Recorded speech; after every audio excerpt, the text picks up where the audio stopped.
Jinda's in the waiting room. Gotta make everybody.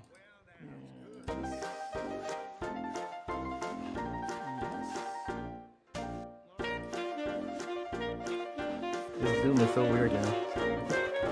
Why is that?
Welcome to Linux Saloon, a place to discuss tech, open source, and where Linux is always on tap. Each show we'll have a talk about a Linux project, such as a distribution, desktop environment, application. We also chat about the news or any variety of topics from the community, anything that's Linux, tech, and open source related is on the table for discussion.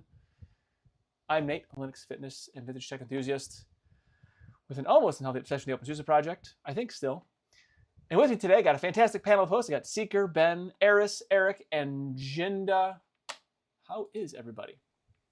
Excellent. Good, excellent. Good. How are you, Nate? You know, I'm all right. Things are, the ship. Solid, all right, huh? The ship may be taking on water, but the bilge pumps are keeping it afloat, so we're good to go.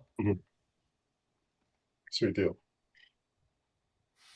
I read a story today that we've had twice as much rain normally than we normally have. We have 22 inches usually. We've had 44 inches. Wow. In 2 months. Whoa. That's a Yeah. lot. So it's been soggy. Yeah. God, it must have rained every day. Yeah, pretty much. And when it rains so hard that you can't believe that it, like, after like an hour, you're like, where is this coming from? Like, there can't be more water. Like, anyway, just blew me away when I read that. So very humid. Is it hot too, or is it just kind of? Oh, of course. Yeah, it's like being in a sauna. You step outside and you're immediately soaked. That's wonderful. Yeah. I can't wait for fall. It's been like 60-ish degrees here, and I hate it. I really do. I'm what? Like, oh, where's summer? You can't That's leave like yet. the best temperature. That's it. We're switching. I think Eric, I think what we should do is we should, like, in the summertime or in the wintertime, we'll swap. No, that's not it. Yeah, no, I don't know. That's not gonna work. It's not gonna work. I don't know that I do winter very well. I romanticize it. Like, I think, oh, it would be so nice to see winter. But I think if I was cold, like really cold with the wind and everything, I would be like, yeah, this is not fun. It's been so long. I don't even know. I mean, I'm not sure how I would feel at this point. I'd like to see spring. I'd like to see fall, and those are my favorite times of year anyway. Spring or winter and summer are too extreme. So I like summer and I like spring because it means summer's coming. Fall has me down in the dumps because I know what's coming next. And in winter, I'm pretty much, well, it's like as winter comes, like, okay, when the snow's on the ground, I can deal with that. But it's that wet rain, sleety time. That's the time that I'm just, we're like, it doesn't matter what you everything's coated wear. in salt. Yeah, it's so gross. But it's like when the rain hits you though, it's like an ice spear, like a shape charge, like one of those like shape charges, except it's a wintry whatever. So even if you're wearing a winter coat, somehow it still gets through. Even if I've got layers and layers, it's all psychological. I know it is. But no, you're not wrong. You're not wrong. It is, and it is the type of thing too that once you get cold, you stay cold until you can actually get in and warm yourself up. And cold and wet is worse than cold any day. So, and the thing I wish I had so badly, like right now, is one of those like wood burning stoves. But I don't know where I'd put it in the house. Like I don't know. Like there's no chimney. The chimney that was there has been capped or whatever. And I don't know if that could even be uncapped. Maybe it could. I don't know. But a lot of times they can run just a single like flue through the chimney, so you don't even have to have a working chimney. You just have to have the space to run the flue up through it. So that might be a good idea. And my uncle had a one of those self-feeding where it used like the pellets. Yeah. And so it would and you can even make them yourself if you want, but I mean, they're like, they sell presses and stuff. But anyway, like, yeah, it would just feed a pellet and then it would burn. And because it's so compressed, it would burn really hot and for a good while. And then as it feels the temperature coming down or whatever, it just throws more in. So it's really convenient. And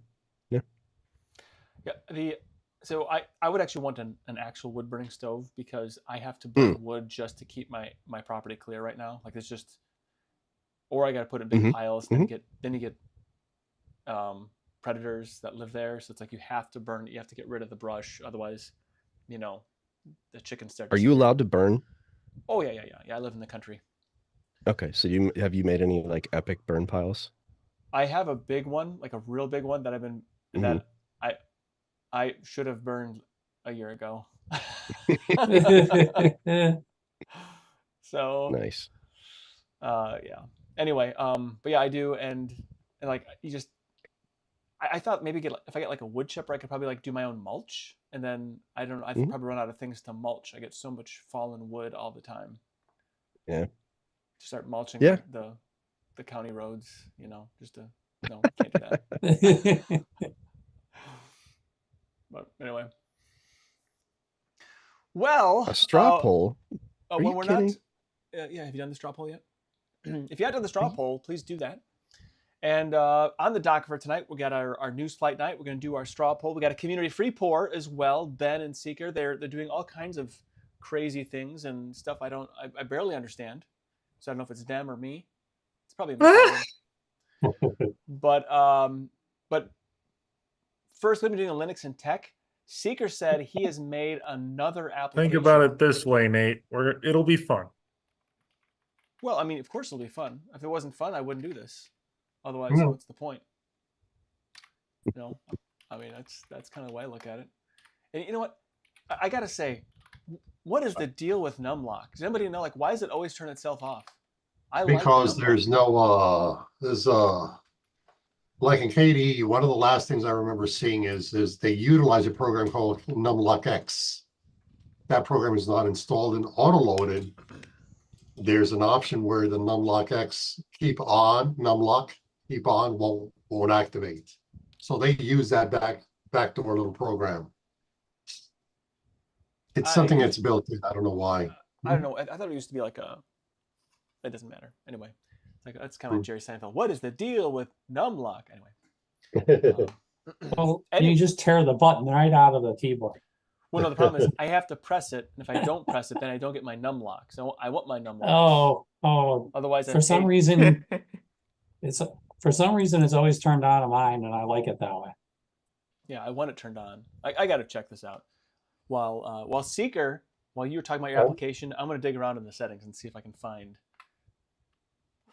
But also, I got to fix that my Windows machine at work too. I get the same problem there, but I don't even reset it, and it resets the numlocks. I don't know what's going on. Anyway, so you built an application. Yes, sir, I did. It's basically a VNC app.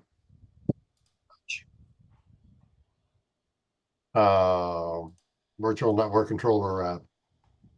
So I've only tested in a local LAN network, but it does allow to send gigabytes of information across the network to each other or remote control the host,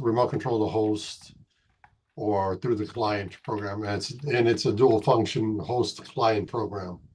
And it works through SSH, SFTP as well. We're transferring files securely. So only made on ART. So I guess what hole were you trying to fill in your software puzzle? So is it so you want to be able to like do the connection and then also send files, like kind of like exactly, a team viewer like if, sort of thing? Yeah, like as if, in other words, if I have the laptop over in the kitchen or in the bathroom, or not the bathroom, the bedroom, I should say, and the host computer is the tower here in the office room, and I needed a file, I could just grab the file from myself over there. And say it's an ISO I wanted to experiment with, and I don't feel like downloading. Oh, I have it. Wait, I have it from here. I could just transfer it over. Okay, that makes sense. And I could use also Warpinator, which is a backup to that transfer as well. But I just, say if I want to do something like an SYYU on Arch, just to update it because they both run Nakashi, Okay. So it's kind of like you're meshing together different applications that you like, the individual components, but you want to have one application that kind of does it all. Yeah, I'm using X11 VNC and Tiger VNC, but I'm using the back end of those programs through the terminals. Okay. So, I mean, it does require installing it and everything, and it includes opening the firewall ports. It is firewall, but it has certain ports that it does open specifically for those. So if you were to name your application something, what would you call it? I just call it the Storm VNC app. Okay, That's all. I like it. StormOS VNC app. Yeah. I have to say, I do use a VNC application called Remina, REMMINA. Uh-huh. Has anybody ever used I've that heard one? of it. Yeah. Yeah, I'm familiar with it, but I've never used it. So here's what I like about it. Essentially, I Hmm. can create for every machine that I remote into. Mhm. I basically I can create like an entry for it, and I can put them in groups and whatnot based on like what site they are and so forth. So I have a total of 39 basically bookmarked. So if I need to get into a system very quickly, I can just click on it, go in, it saves my credentials, so then I can just get into it right away and then do whatever I got to do and then hop back out. Super Yep. handy to have that. And I looked for something else similar to it because this is a GTK app, and I was looking for like if there's a Plasma style app. No, there is, but no. Yeah, there mine remembers your IP address, and you can remove it. It's a list on the bottom. You can re-add it to the port, to the portal information on top, or you can just remove it altogether, or type it in, or remove it. It's like an auto remembers. It basically creates a small list of a small JSON list. Oh, that's good. Yeah. So if you start typing it in, it'll recognize it, or you can Exactly, and then I can just press the re-add, and it re-adds it to that field above it. Yeah, that's great. That's handy. That's kind of like the Windows RDP application. It does that. It Mhm. remembers. Yeah. It doesn't remember very well, but it does at least remember some. So that's nice. Yeah, that's really cool. Thanks. Yeah, it's neat that you take the time, you scratch an itch, you make an application that suits your needs and so forth, and yeah, well done.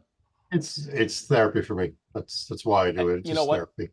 That might be the coolest therapy I've ever heard of, honestly. Mhm. I mean, I think I would need therapy if I were doing those things. So it's kind of the opposite.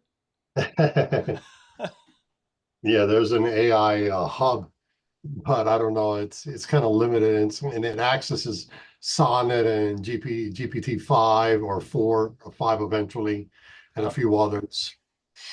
So I'm not sure. I think it's like $25 a month or $35 for all their premium and advanced versions.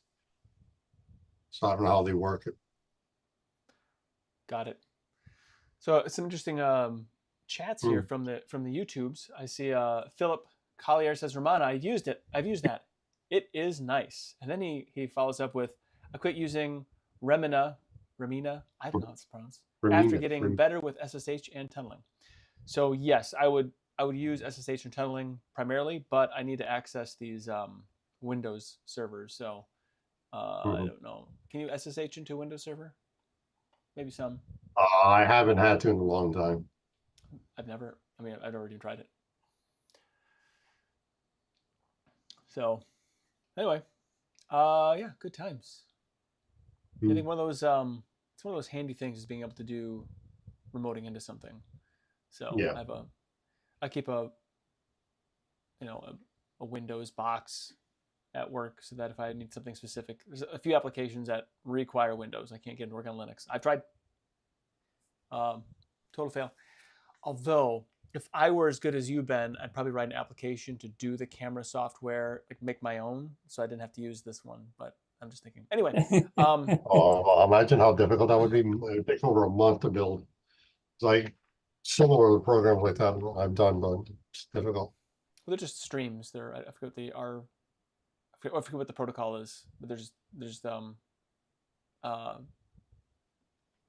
video streams, so I think you can capture them somehow. I just don't know exactly what it is. I've used it in the same thing in Home Assistant unsuccessfully. So well, yeah. Well, that said, I guess it's time to move on to the straw poll. Right. So thank you very much, Seeker. I'm interested in seeing if you do some more developments on that. Well, thank you, sir. Appreciate it. So, StrawPoll, I don't know, Eris, if you wanted to take over and and kick me off this thing? I'll just give a few more a little more time. I'm just gonna mention that for your numlock, if you go to keyboard and then keyboard bindings, there's compatibility options, I think. I'm not sure which one it is. There's one that says numlock on, and then it says digits, semicolon shift for arrows, numlock off, arrows as in Windows. I don't know if that's what you want. And there's Isn't there there's another Alt option that F1 says maybe? there's another option that says numeric keypad always enters digits, as in Mac OS. So those are two options you can select and play with, I guess. isn't there a BIOS setting as well? Power on numlock? Oh, Isn't there that a probably thing? is. But it depends on your BIOS, probably. Yeah. It could be. I kind of remember seeing that somewhere. Maybe it's specific to certain BIOS, but is it BIOSes? BIOSes? BioSci, I think. I don't know. No, there's just a button in XFCE. You just go to keyboard and in the settings and hit the button, turn on the numlock. Is that normal for XFCE now? Because I think that was one Well, of the it might have been an add-on from MX MX. Linux. Yeah, You go, it just Dolphin's probably in the chat. Listen to me right now going, it's an add-on, but because I believe that's one of the settings that Linux Lite adds to their distro. For okay. XFCE, numlock on by default or something. Yeah, you type in keyboard, and when you go to keyboard, the first thing says restore numlock on startup.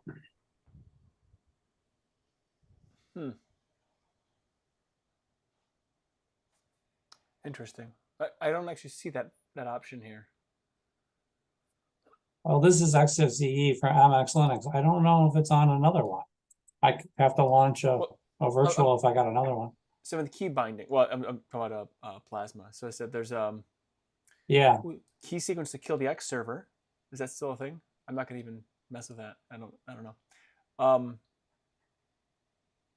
It's probably there's the one that says like Mac OS. A numpad always enters digits. That's what I'm guessing. Well, so I have a layout of numeric keypad is like the top level menu item, and then numeric keypad delete behavior. But there's nothing else. Parenthesis position. No, I don't care about that. I think it's a keyboard and then keyboard again on the left side, and then you go to key bindings. Yeah, and then you go to right. compatibility mode. Oh, compatibility options, which is the third compatibility option. options. All right. Yeah. And then you go to numeric keypad always enters digits as in Mac OS. I'm guessing that's what it is. It could be the other one also, the numlock on digits, shift for arrows, numlock off arrows as in Windows. I guess. I don't know. All right, well, I'm gonna try this. I'm gonna hit apply and see if the stream locks. I'm just kidding. You did that good. I actually thought I did lock. All right. Oh, so Dolphin says it's an XFCE setting. The trick is having numlock on when you are logging in before the desktop starts. Got it. So that's okay. So yes, Leo, I am. He says making Linux behave like Mac OS, blasphemy. So yes, I have done that. I've selected numeric keypad always enters digits as in Mac OS. So that's one of the wonderful things about Plasma is you can make it do just whatever you want, even if it is sacrilege. So there we go. That should hopefully. Wow, there's lots of options here I never even knew about. That's pretty darn cool. Anyway. So about that straw poll. About that straw poll. So the question was, or I guess not even a question. Select all the following older visual technologies that you have used within the past 2 months. Like the follow-up from last time's other straw poll, which was just audio.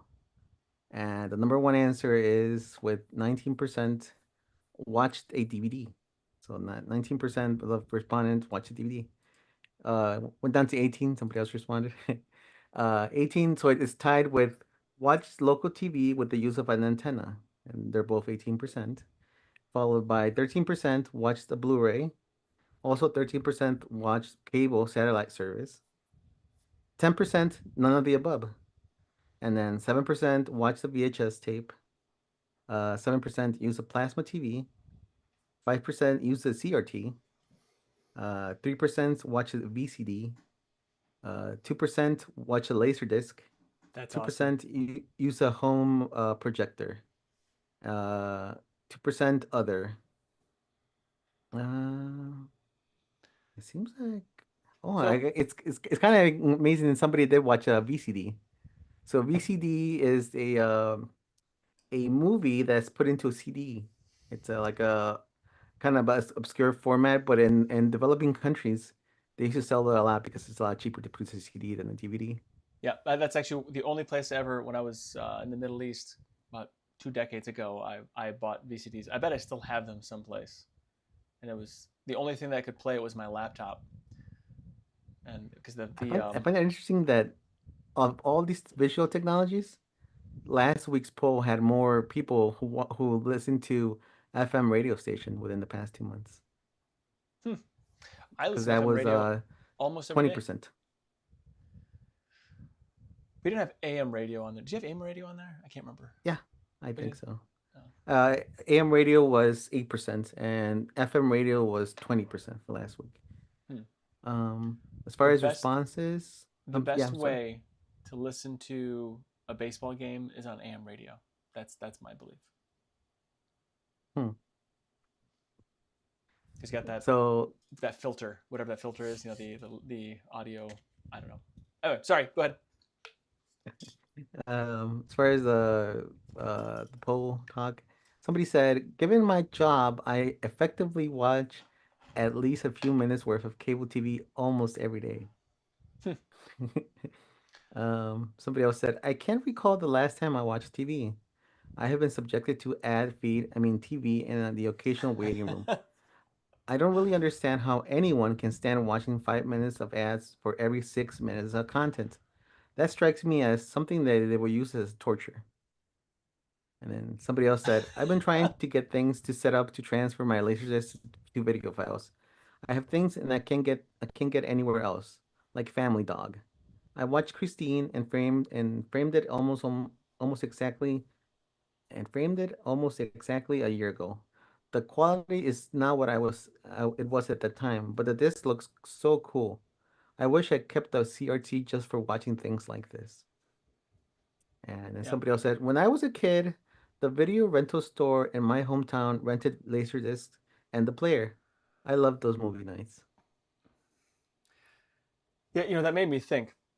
Do you ever kind of miss going to the movie, like the movie rental store, like a Blockbuster or Family Video, and making like a whole event or experience out of finding a movie in, you know, walking around, and then you'd go to the store, get like popcorn or whatever else. Like it was like a whole family like deal. And then if the movie was no good, you still sat there and watched it just because we went through all this work to get to this point.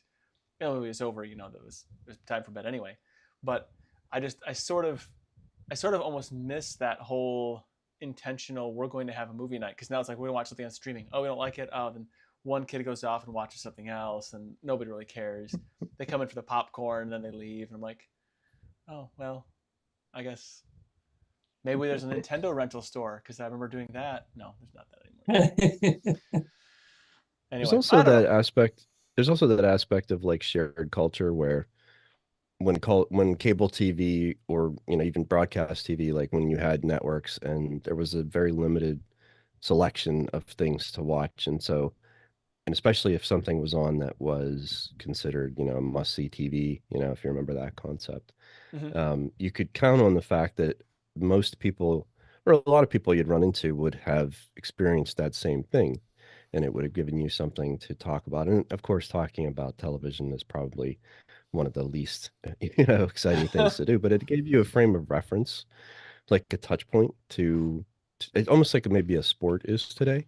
But you sort of had more of that. Whereas today, I just feel like I go on Netflix, I go on, you know, the streaming services. There is just so much content, and so much that I literally, you know, could never watch all of it if I even wanted to. And so I pick and choose, and I don't even find myself having the appetite to just sit and watch content so much anymore, even without commercials. Like, so I'm very selective, and I'll hear things from people to say, oh, you have to watch this, or you have to watch that, and I'll, try to watch some of it, but I just feel like everything's sort of fragmented, and nothing is kind of that. And is it better? Is it worse? I mean, I don't know. People have a choice now.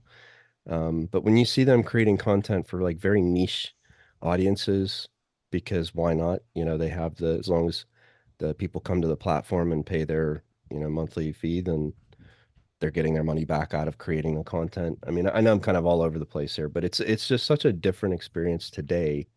And you're right. I mean, you'd go to Blockbuster, and I didn't have a family at the time, but it would be my wife and I, and we'd go and like walk around and look at movies and talk about it, and put intention behind it, and then come home and watch the thing and spend the time together. Even though you're watching something, you're still spending time with that person, so it was a much more sort of a shared experience.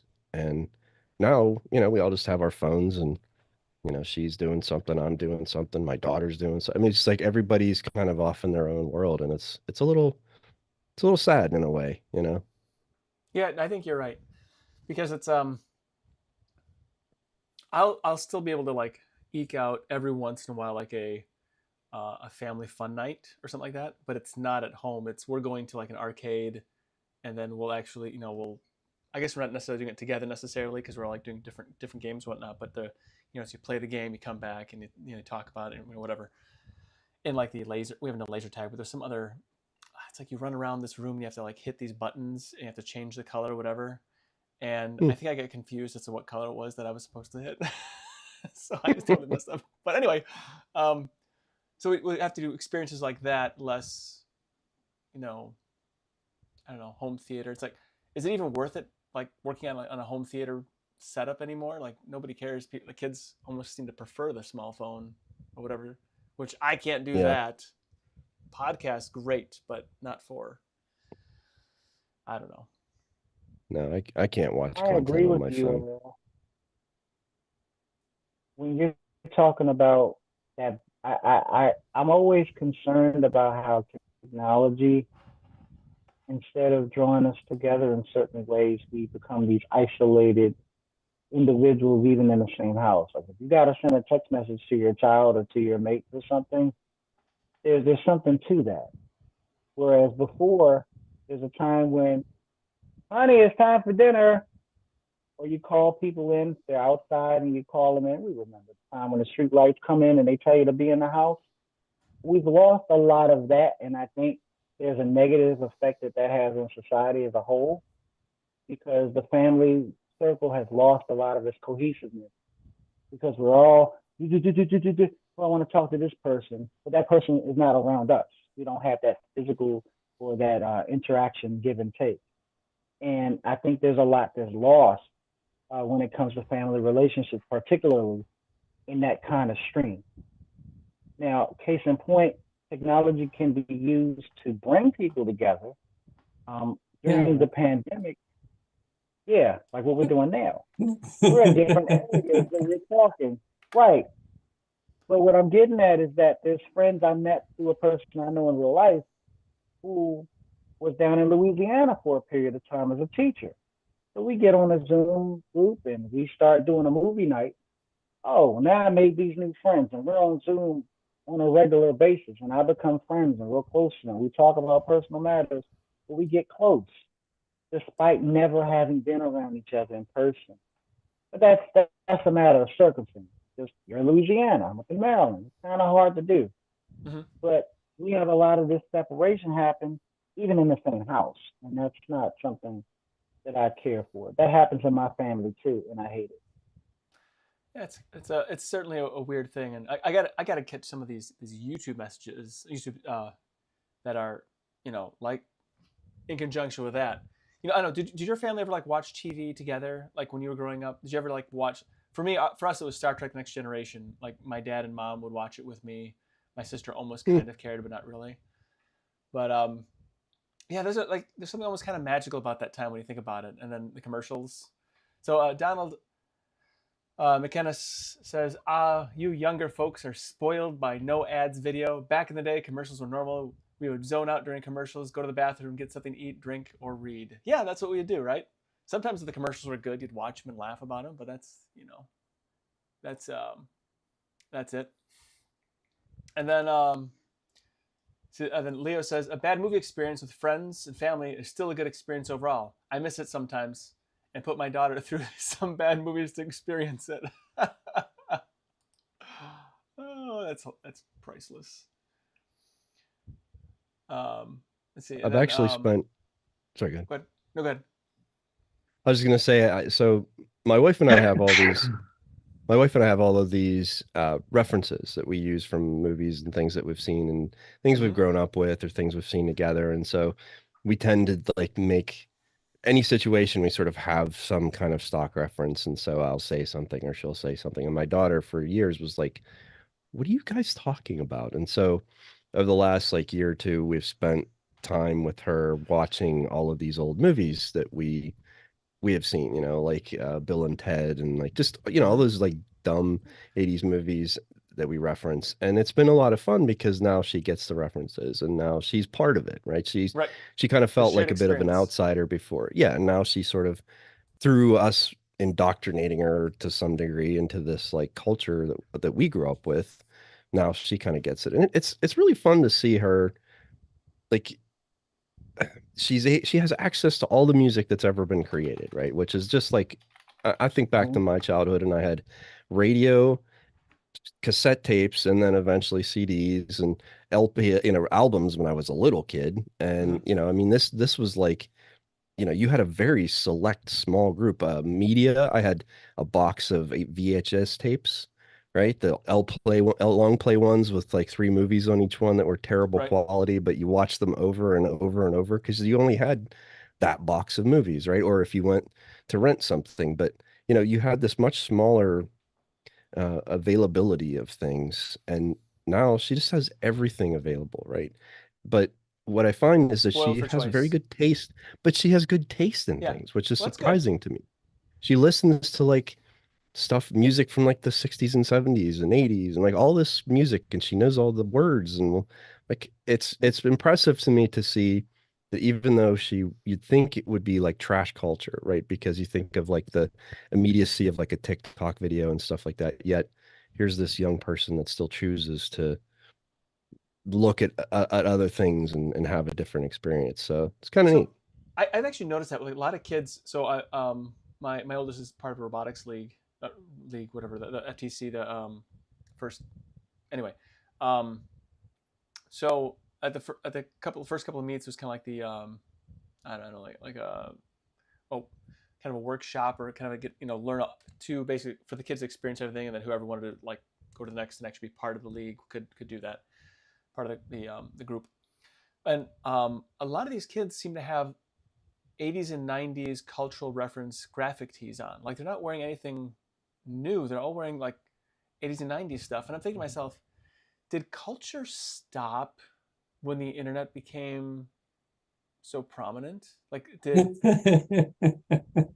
like well, things had there was kind of a permanence, right? I mean, now there's memes and stuff just moves so fast. And I mean, you can have a t-shirt, but it's going to be out, it's not going to make any sense in a couple months, right? Because things have moved on so quickly. But there's this sort of permanence of culture that existed previously, and it's funny because when I was growing up, I really enjoyed classic rock and older, 60s music, 70s music. It didn't occur to me that it was only 15 years prior to my current existence, right? I mean, it seemed like it was such a long time ago because when you're young, that time scale seems like it's forever. Well, it could be your whole life. Yeah, exactly. Or twice as long as your life. Exactly. But now I think exactly. And you have that perspective as you get older where it's like, well, 20 years ago wasn't that long.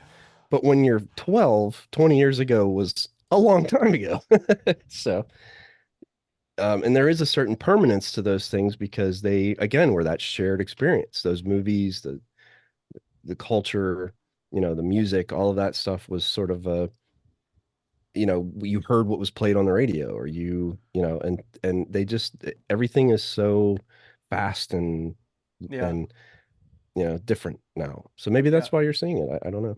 Well, okay, now Hey, Leo, Leo. I couldn't stop laughing because Leo, he said, "Skibbity toilet will be forever." No, no, it You won't. do that. Skibbity doo doo. So, To Eric's point, go ahead. to Eric's point, it's something I notice in my line of work.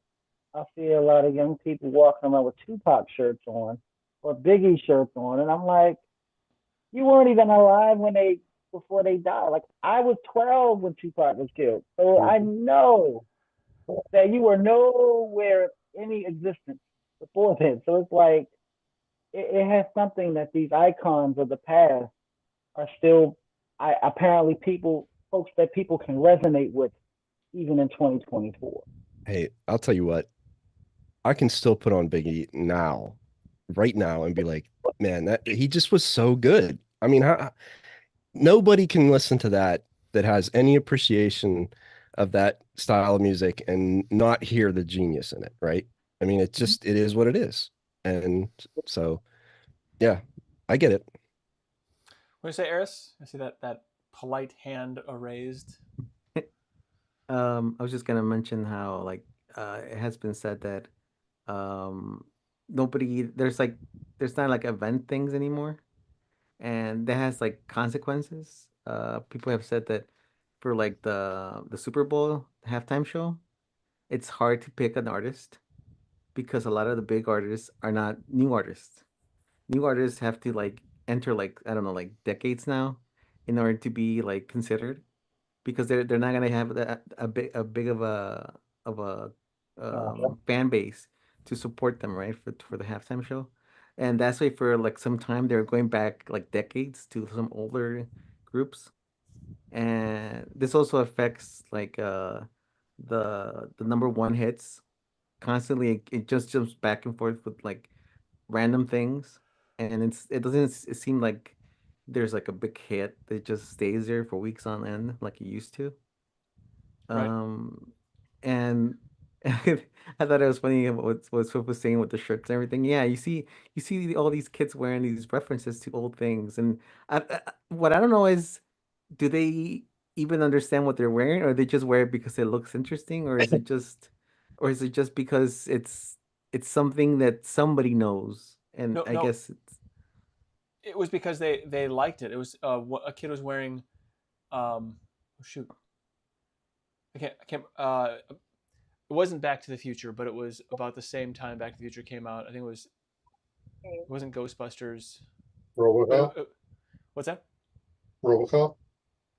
No, No, I can't 87, but still. Yeah, it was anyway. But like, so he knew a lot of like 80s movie references.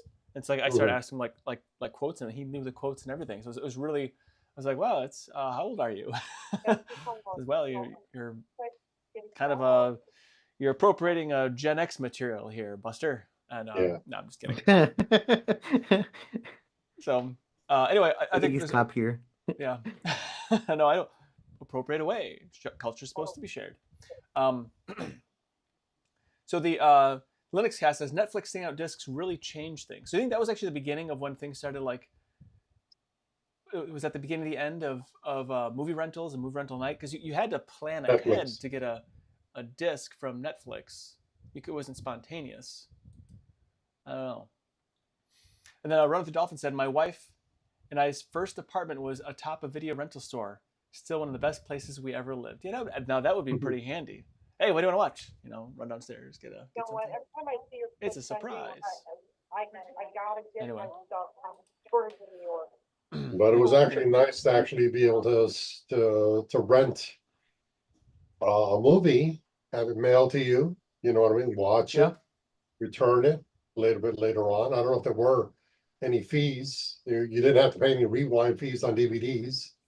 It's true. The Be Kind Rewind sticker business went under after Oh yeah. that. Yeah. Very small. Yeah. Big sticker was against the DVD. Mhm. So yeah, no, I think the whole like the shared culture thing, it's kind of interesting. Everything is very fragmented right now. So I guess what happens? Does it become more fragmented, or do we see an end of the fragmentation at some point? I wonder. Good question. Yeah. I kind of feel like that may just not be possible anymore. I mean, there may be more touch point events, but it just seems like, I don't know, will there be sort of a backlash against streaming, having all these disparate services? Cable was sort of a cohesive thing, but at the same time, all of the advertising, I agree. When you have to we watched a movie on the Roku, whatever their Roku channel, Mhm. and yeah, I mean, it just cuts.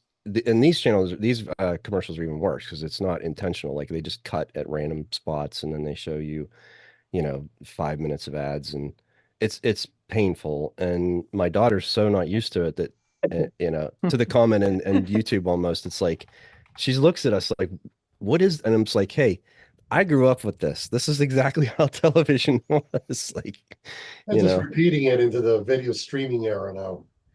yeah, well, it depends. So if you pay, right, then the premium plans will not have ads, and so Yeah. that's what she's used to. She's used to not seeing any of that stuff, and so it's a shock to her to see the ads. Advertisement. Oh. So there's a I mean, there's a radio station I listen to some mornings. It's out of South Bend, Indiana, and it goes into ads. And my son one time, he was like half asleep because we were driving someplace. He said, "Why do you listen to the ads? Can't you just skip them?" I'm like, no, it's broadcast. You can't do that. It was so funny. Skip the ads. at least we had entertaining ads. Like we all know the Coca-Cola commercial. We all Mhm. know "Give Me a Break." Like Yeah, the Kit Kat jingles. commercial. Yeah. The fact that we did jingles, they were entertaining. It could be stuff that sticks with you decades later, versus just you click on one thing and then this is in your face and then this is in your face and you got to click in this weird corner that they don't want you to click in and da da da da. It's gotten crazy. YouTube is way worse. Don't click away. Listen to this yeah. commercial. Yeah, Yeah. it's terrible ads. When they get loud all of a sudden, I hate that too. Ooh, Don Leckland says, "Great one. Snap into a Slim Jim. Slim Jim." Yeah. Yeah. Yeah. Oh, Leo says the ads were entertaining. That's just Stockholm syndrome. No.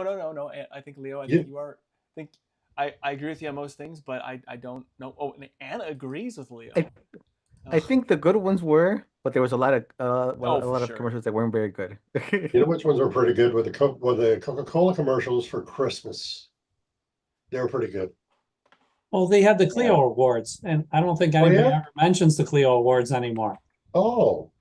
And that was the commercial awards for the year. Who won a commercial award?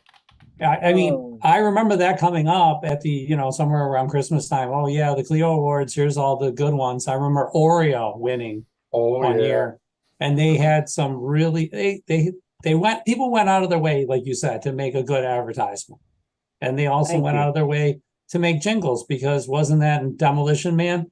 Mhm. Everybody was singing. Oh, yeah. Everybody was singing old jingles all the time. Armor hot dogs or something stupid. Or hot dogs and so on and so on. Yeah. So And then the franchise wars. yeah. To the point where we remember those things decades later. Does anybody Try here predict the future? anybody remember 588-2300 Empire? I think it was out of Today, Chicago. yep. Oh, yeah. 805. Yeah, I have that one too. Yep. 588-2300. Anyway, yeah. No, and you think about the finite capacity, if that's such a thing in your brain, and I do the same thing where I'm like, something like that will just pop out of me, and I'm like, why? Of all things, why is yeah. that in there? I do pop references all the time. So I think it was one of my kids were watching. It was a YouTube video of a bunch of like 80s and 90s commercials. Oh yeah, the Kool-Aid Man busting through a wall. Mm-hmm. I mean, that was good stuff. And actually, I was mesmerized by these commercials. Like, why don't they make commercials like this anymore? These are funny. These are entertaining. I'd actually probably watch the commercial if they put a little time and effort into it rather than don't skip this ad. Yeah, whatever. Well, But anyway, yeah. so- On top of that, Go ahead. let me throw in there music videos. Like some of the ones that came out during the 90s, or like even something like like Take on Me. Like we had some pretty good memorable stuff there too. That sticks with you decades later. People put time and energy into these things. They advertise whatever they was they do. So supposedly since 2009, the #1 hit in the charts hasn't had more than one key change or one key throughout the song. Not even one key change since 2009. Captain Kangaroo. It's almost like with what comes like content is it's just people having to like churn out content for like some like the only way to make it is by churning it out, and there's not time taken to make something, I don't know, memorable, I guess. Yeah. So now, speaking of the fracturing, and then maybe not fracturing anymore. So there was a when streaming first started happening, like with Netflix and whatnot, we had then other things pop up. So there's like Hulu, Netflix, then basically it was YouTube, right? And then now a bunch of these other services. You have like Peacock, Paramount Plus. You had now Disney Plus. What some others out there, perhaps, I don't know. Other HBO has their own. But we saw these. We had like this massive splintering of these different services. But now, if you're watching, some of these things are merging back together. So it might be down to just a few again. And I'm wondering if something like that can actually also happen in culture too, where there's a fracturing and then maybe a bit of a coming back a little bit. I don't know. It's just something I wonder. Maybe not. It kind of goes back to that, if you look at all of the content, like if you were just to look at, let's say, Netflix, the totality of content that they create and how some of it is so very specific to like, groups of people or, cultures, they don't make just content for the United States, English speaking cultures. They go and study other cultures and make culturally sensitive material for them, like things that appeal to them, that are relevant to them, that don't even make sense to other, audiences. And so you have this just gigantic body of work that's being created. And on one hand, I think it's great because it's serving the audiences that maybe were never, that only ever saw American media or Western media, let's say like that, where now they have things that are more relevant to them. But at the same time, then you sort of dilute it out to the point where the reason that those things were as big as they were back then is because we were exporting all of those movies. They were, the blockbusters and things like that the whole world would see. Same with music and the rest of it. Whereas to Eris's point, there just aren't the mega superstars as much as there used to be. And but I mean, that's because the business has changed, right? I mean, most people who are trying to make it in music can't count on a record deal, or they have to basically appeal to their fan base, and they have this much closer relationship with them where they're communicating with social media or some other means of having that type of a feedback loop and contact, and they're creating content that maybe they have a few million fans, right? Which doesn't sound like a lot, but if you're an independent producer, like that's probably enough to support yourself. You might not be like living the rock star lifestyle, but you're able to at least support your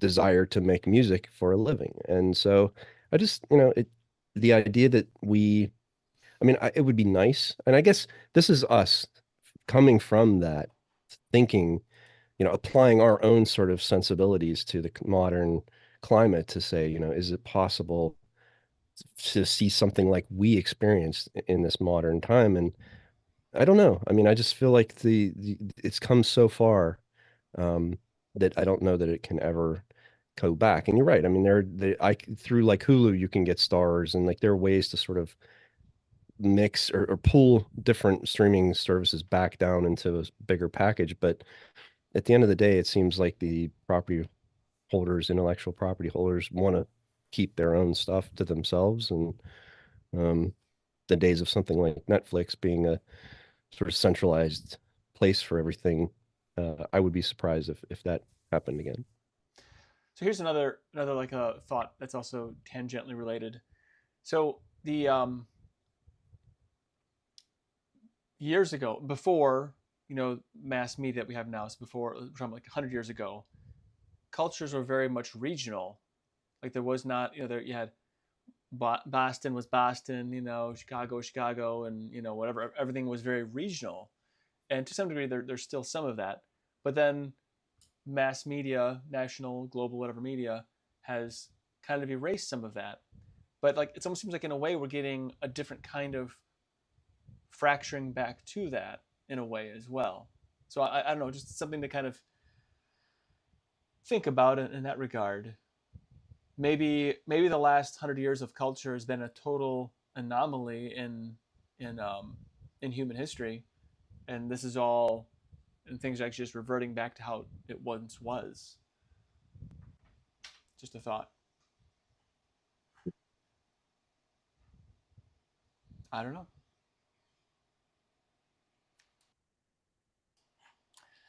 Could be right. Yeah, I don't know. Because we have like instead of Chicago and New York, we have Linux and retro gaming. I don't know. And these cultures overlap. Underwater basket weaving. Could we ever have had Water a basket Linux show back then? No, absolutely not. It'd be like a public access cable channel, and you'd have like 3 people tuning in. That would be it. Or you could have it live on the radio on some Some college town. yeah, some right, exactly. Right. On some AM college town that lets you do it. Well, there's And like you said, nobody would listen to it. Computer Chronicles. Everyone ever watched that? Or did everyone watch Yeah. it growing up, like back in the 80s and 90s? Yeah. No, not No. much later. Heard about it.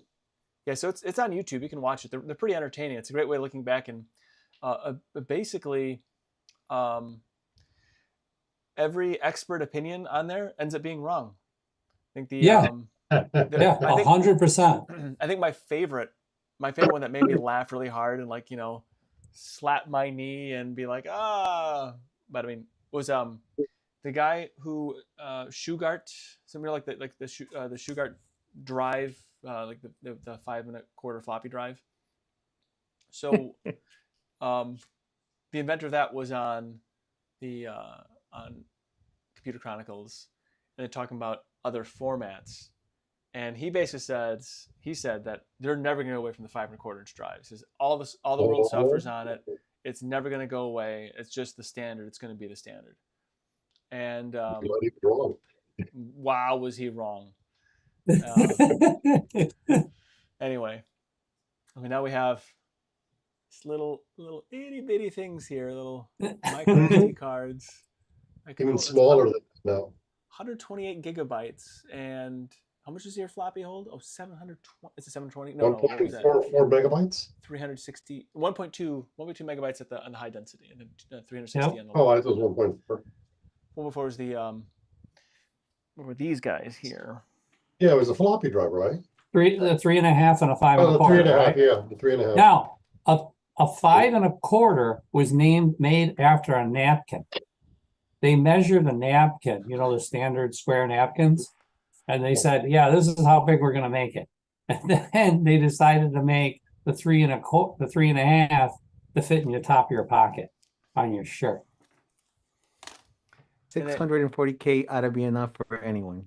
That's right. I Yes, remember that's a watching an old G.I. Joe movie and then walking out with a disc. It has got all the information, control America, control the world. And I'm like, really? Well, that's one where there wasn't much information in the world, I guess. Mm-hmm. Yeah. Good times, great oldies. Well, that was fun. I enjoyed that. Yeah. What a 720K disc? What a 720K disc? Why would anyone need more? According to Don Lackland. Oh, this is totally an aside, but I was running Windows 3.11. Anybody remember here Windows 3.11? Was there? Yes. I know Ron has to. Absolutely. Eric, of course. Absolutely. Jinda probably still runs. Anyway, so I'm in this robotics team meeting this morning for the big reveal, and I'm playing with Microsoft Windows 3.1.1, running it in DOSBox, and I just decided to let it be the, go to the Windows screensaver. So Anna Rita triggered me on this. Says, "Do you guys remember the old computers show? Oh no, computer show called Screensavers. Anyway, so Screensavers at the flying windows from logo. So I just left that on, let my computer display that, but then went back to Windows 3.1.1. Can't do much with it, so I'm looking for a copy of Office that'll run on that, just because it'd be perfect for a framework computer. But What is the framework? yeah, that's what it ran on the framework. Had a little bit of letterboxing on the sides, but because it's 3:2 ratio, not 4:3, it's pretty close. Pretty close. Oh, the old computer show called The Screensavers. I didn't know this, but it had Leo Laporte, Kevin Rose, Chris Perillo. I don't know that one. For Windows 3.1.1, for Windows 3.1.1, did you have to say start Windows at the prompt to start Windows? Yep. You have to start. That You was could it. actually set a batch It booted file. into DOS. You Yep, put it DOS in the auto 62. exec that bad. Yeah. Well, you could, but yeah, you'd start. I mean, I'd run 62 DOS, boot up, get to your prompt, and then do whatever you're doing. I mean, and then if you needed Windows, I looked at Windows as almost like a utility at that point. Like I would launch Windows, do something that made sense to do in a graphical environment, and then if I didn't need it anymore, I would kill it and go back to the DOS prompt and do whatever, and then come back. And so it wasn't the computer, right? You didn't like you said, you could start it in auto exec and have it start up, and it could be, but it wasn't complete enough. I didn't feel like at that point. There was still, DOS was very powerful, and especially if you knew how to use DOS from command line, and you use batch files and stuff like that. Like it was, I felt like I could do more powerful, more productive things in the command line than I could in Windows itself proper, because it was still pretty rudimentary at that point, Yeah, that's true. And Leo's taking us back to Windows 95 time. It's now safe to turn off your computer. Remember that? Yeah. Yeah. Well, computer was you went up to it. It had a very specific purpose usually. Like now I mean, I don't know about you, but like I tend to I have my desktop that just stays on because it's serving processes and stuff or running in the background or whatever. And, back then, like a computer was sort of like a single purpose, single task, like a typewriter, right? You sat down to do word processing, and when you were done, like there's no reason to leave it on because it was just sitting there, Whereas today, like with all of the things that are potentially happening on a system, like of course and also the idea that you just walk up and you want to be able to use it because you do so many things on it now. It's so central to life. Whereas back then it was just a peripheral, like a gadget or something. So something that goes along with that. I saw a video where a reporter was asking why her external drives always died after a year, and then somebody asked her, "You do eject the drive every time you use it, right?" And then she's like, "Well, why would you do that? So is that necessary?" And he's like, "Yeah, you gotta make sure to do it. It's like every single time, but I'm constantly like disconnecting it, connecting it. Yeah, you gotta go and eject it." Kind of like the whole like this is now safe to turn off your computer. Yeah. Yeah. So very different world. It's funny.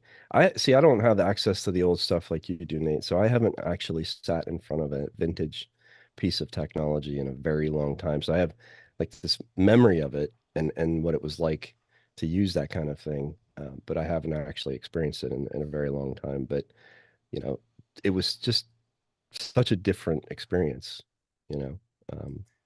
So it was. go ahead. I'm sorry, finish that thought. No, go ahead. No, finish, please. My oldest, who's been kind of in and out of here a little bit, like asking me things. I'm like, I can't help you right now. He got an old Optiplex Pentium 4 off my shelf, and I found my Windows install discs, Windows 98, 95 install discs. So he's been struggling with installing Windows 98. Now this has been almost a week-long project now for him, and it's hilarious because he says, how do I get the USB drivers installed so I can just use a USB keyboard and mouse? And I go, I don't know. I couldn't figure it out at the time either. I had PS2. So anyway, today I found some PS2 keyboard and mice in the back. But so he's struggling with all the different things. And then he installed some drivers, and that started reporting itself as Windows ME, even though it's clearly Windows 98 second edition. And so he's like, did I break this? I go, that's about the time I left and went to Linux. I can't tell you. I don't know. So. It's funny you mentioned the PS2 and USB, because when I was a sysadmin from my office, I had a drawer full of those adapters because they were like gold, because some of the computers we had didn't even have like USB. And so to be able to put USB peripherals into a PS2 adapter and then be able to plug it in, like everybody was always asking me for those. So I literally had one in my pocket when I'd walk around because someone would end up needing one. That's funny. I have adapters, like PS2 to USB adapters someplace. I just don't know where they are. I think I put them away for safekeeping. I had boxes and boxes of stuff, cables. They'd close. We went from having independent branch offices to centralized operations. And so I spent a couple years going around with U-Hauls and literally like packing up offices. And I would take things back to the, corporate location, and some stuff we kept, but a lot of it we threw away. And anything that was getting thrown away was fair game. And I would either take it, or I had a guy I worked with who would, they clean them up and exported them to like Africa and different countries so that they didn't go to waste, because otherwise they'd end up in a landfill. But I ended up having boxes of cables and adapters, and I mean, to a ridiculous degree. And finally, I think probably about 5 or 6 years ago, I was just like, I can't do it anymore. Like, I got to get rid of this stuff. And ended up posting most of it on Craigslist and stuff. And there were a lot of people, and it was funny because it was younger people too that would come and be like, yeah, I need those VGA cables. I need the, like all this old stuff that, you just don't use anymore. And they were thrilled to be able to get this stuff. So I always tried not to throw things away. So I've always respected that about you, where you've not thrown away your stuff. But I was never smart enough to keep the cool things, though. Always kept the dumb stuff that that I didn't really need, but I didn't keep the cool stuff. But I think I keep too much stuff, really. I don't know. What can you do? Start a museum. I think I should. At some point, I'm thinking to myself, like, at some point in time, like, my kids are not going to want to deal with this garbage. Like, if I... Hey, if he's installing Windows 98, you never know. He might be really thrilled to have it. That's true. So speaking of garbage, no, I don't mean that. A terrible segue, because I want to talk about how Linux smashes another market share record. Has anyone seen any of this stuff on? No. What's new on that? Yeah, I have. So, according to, I don't know who this is according to. For gaming on Linux, that here, I did do this. Here you go, everybody. Internal. Now you have the show notes. So Act 3. So on gaming on Linux, it's been reported that Linux has smashed another market share record. So for August, it's the user share is at 4.55%. So just at the beginning of the year, it was 3.77. A year ago, it was 3.18. So it's steadily increased. Well, it's actually almost it's going up much faster right now. But it's I'll read a little bit of the article here. So another fresh month, and so we have latest operating system market share details from Statcounter, and it's another impressive showing for Linux for August of 2024. Well, the latest from Steam survey shows a dip, mostly due to China. Statcounter gives a much wider overall picture based on data from 1.5 million websites. So anyway, so it's nice to see that it's going up. and I got the stat counter here. I'll give it to you because it was actually hard for me to find that particular stat. Is anybody hearing a chime? I'm hearing a chime, and it doesn't sound like. I don't hear it across the stream. I thought it might have been my chair, but I don't hear anyone There's else. no chime for me. No, I don't I think Oh, there's a chime, and chime. I don't know where it's coming from. It sounds very Windowsy, and I'm not running anything. This is making me a little. Oh, he did it. Is it like the AI companion or something like that? I don't know. Anyway, so they have a pretty good sample size. So Windows is still the top desktop. It's What's things Mac are at leveling too out a right little now? bit, yeah. So what's Mac at? 3, 2, 4, or well, let me pull up that let me pull that up somewhere here. 15. oh wow. Here, according to But what's odd is it's 71 is Windows, 15 is OS X, Mhm. and then Linux is 4.5, but there's an unknown of 6.81. What's the end? And that does not include Chrome Gentoo. OS. Chrome OS is 1.73. So I don't know what that unknown is. It's got to be CPM. 7% is CPM? yeah, it's CPM and all the weirdos running some sort of strange retro computer on the interwebs. Mhm. I'm surprised that Chrome OS is only 1.73% though. That seems It's gone down. Getting better gone down a though. lot. I I mean, Chrome OS. Yeah, has gone down. Yeah. that's true. It used to be I think 4 or something like that. 3. I don't know if you Yeah, it can was see at the 4.3, 4.1 in June of last year. yeah. I know it's gone down what a it lot. is. People are installing Linux on top of their Chromebooks. That's what's happening. Well, it's backporting through it for Debian. Is that what it is? Mm-hmm. If it's an Intel-based system, it can install deb files. I know a lot of admins were disappointed once Chrome OS reached end of life because they had all these systems that weren't usable anymore. I don't know if that affected renewal of contract for that. And then after that, Google announced that they were doing with I don't know if it's 5 or 7 years of lifetime for the OS updates. But I remember before it was like 3 years or something like that. You would have OS updates for your Chrome OS book. Well, I had a Chrome OS book, a Chromebook that was reached end of life, and I stopped using it, put it on the shelf, and I looked into doing updates on it. I talked about this before, but I just kind of gave up on it. My oldest, he's the one that installed, he figured out how to flash the firmware and put like core boot, I think, on there, and then made it and installed OpenSUSE. So I took it back from him because I liked it again. It seemed like the reasonable thing to do.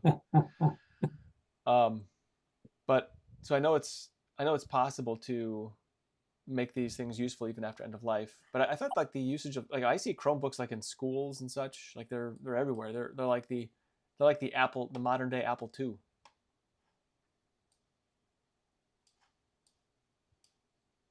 Yeah, they're very easy to administer and they're cheap. Right. So, but I'm not sure why they've gone down so much. But I have heard that it's showing less in market share now. Yeah, it just seems a little odd to me, but you know. And I guess then whatever. Mac OS used to be like 7%, 5%, right? And now it's 15. It's definitely the right direction. I just say let Microsoft keep going. Well, I mean, I think still that the number of users. Well, I know. I kind of wonder now is our computer Because I think it was like maybe like 4 or 5 years ago, we were talking about how the computer sales have dropped off and so forth. Remember that conversation we were having, Eric? This is probably on here, in fact, on well, Biddle. 100%. Yep, And 100%. now no one's talking about that anymore. So it must not have totally fallen off. And then there was another conversation about how pretty soon you're not gonna be able to do, work on your own computers and whatnot. I know that was another one of those, experts were saying these things. And now we have things like the framework and the Steam Deck, which are very serviceable. Can't necessarily do upgrades in the same way. But you think the upgradable PC is going to go the way of the Dota Bird 2? I don't know. I kind of don't think so.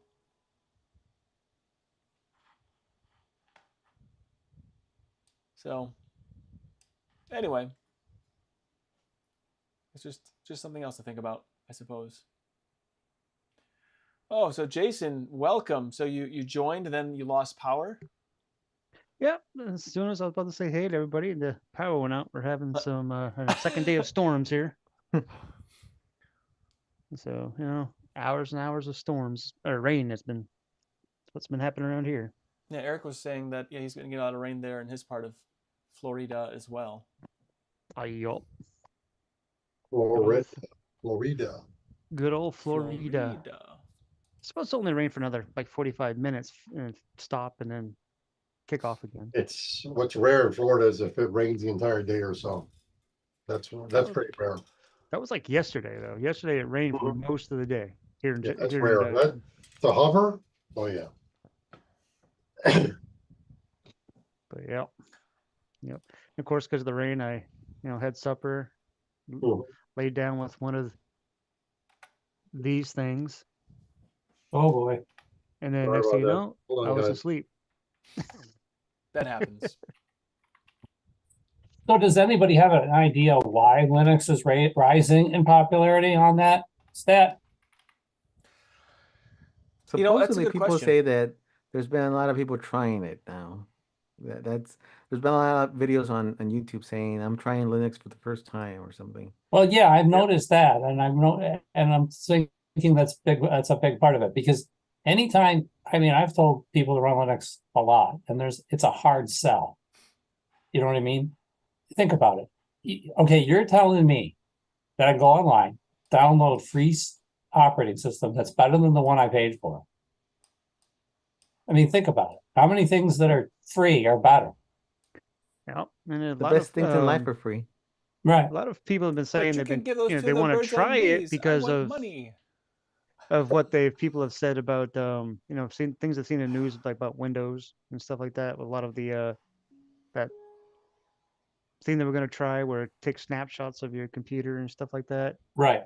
Recall. Yeah, I don't recall it because I wanted to forget about it. But yeah, so there were some people that were talking about that kind of and the rumors that Windows may switch to a subscription base instead of buying it outright and you owning it coming with your computer. They want to do a subscription base on it, like what they do with the Office suite.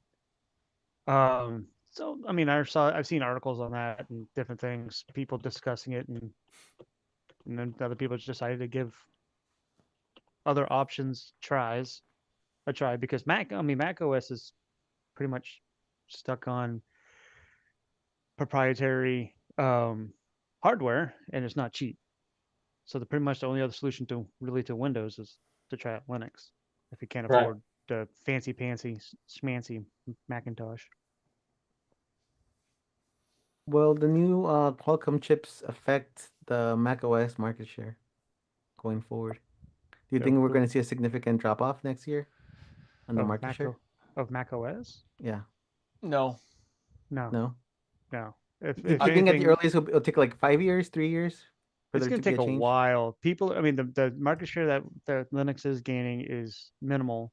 It's gaining, but it's not a huge jump. It's a huge jump for the last past 10 years, if I remember correctly from the DistroTube stream I watched. But I'm specifically talking about Mac OS share compared to Windows.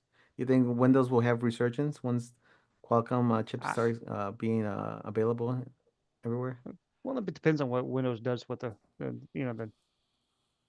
it's all going to depend on what how Windows reacts with everything, as far as, or Microsoft, I should say, reacts to everything with the Qualcomm chips and all that good kind of stuff. I don't see that much of a change going to be happening. I think that's when it comes to the Snapdragon, I watched a few tech reviews on it, and for certain tasks it was really good, but for others it was not. Like any kind of like high performance computing type operations, it didn't do well at all. So I have no idea. I don't know what's gonna. I mean, I'm sure Intel and AMD are not gonna just be like, well, I guess we lost this one. So long, Snapdragon. So I don't know what'll happen from there. Yeah, Supposedly the new tell. supposedly the new Intel chips are really power efficient. I was just gonna say, have you guys seen any of this Lunar Lake stuff? I mean, it kind of looks like it's gonna be a competitor. No, they don't specifically mention the Apple Silicon, but they're comparing it a lot to sort of like, other mobile chips, Snapdragon, stuff like that. But yeah, having the different efficiency cores, all this sort of architecture being similar. So. I think, speaking of fracturing and merging, I wonder if we're going to see some sort of a adoption of the various risk aspects of the risk architecture, more of it into Intel, because it's the only way that will be able to compete effectively. I mean, really, I suppose. I don't know. Well, I mean, so Apple pushed the state of the art forward with Apple Silicon. I don't think I've heard very few people say they're unhappy with their experience with those systems. I mean, yeah, maybe there are corner cases where the isn't working as well because it's not native or something like that. But at the end of the day, I mean, I think Apple Silicon has been a tremendous success, and it has shown that the world can have an alternative to x86, right?